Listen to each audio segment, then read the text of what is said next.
Karachi water and sewerage board people's labour union کے زیر اہتمام پیپری پمپنگ اسٹیشن پر ریفرنڈم کمپین کے حوالے سے مظاہرہ کیا گیا۔ اس مظاہرے میں سی ای او اور سی او او کی غیر قانونی تعیناتی اور امپلائیز کے جملہ مسائل پر مقررین اور قائدین کی پرجوش تقاریر سی ای او سے پرزور مطالبہ کیا ہے کہ سی او او کو برطرف کر کے ادارے کی رقم کی ریکوری کی جائے۔ ان کا کہنا ہے کہ جن کرپٹ افسران نے ادارے کو نقصان پہنچایا ہے ان سے ریکوری کی جائے تاکہ ادارے اور ملازمین کے مسائل حل ہو سکیں۔ ان کا کہنا تھا کہ ملازمین سے پھول کا نشان یاد رکھنے کی بلند صدائیں، ملازمین کی جوق در جوق پیپلز لیبر یونین میں شمولیت کا سلسلہ جاری ہے، جبکہ آؤٹ اسٹیشن پیپری میں اتنی کثیر تعداد میں جمع ہونے پر صدر لیاقت مکسی، general secretary Mohsin Raza, senior vice president Ashfaq Awan کا اظہار تشکر۔ ترجمان کے مطابق اس موقع پر منصور کیانی، ذوالفقار علی، یعقوب رضوی، نصرت عرفان کے علاوہ ہیڈ آفس نثار جونیو، خدا بخش، شوکت، ریاض،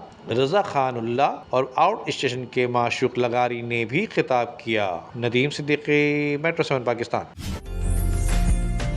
عمدہ میں پکائیں اور جی بھر کے کھائیں۔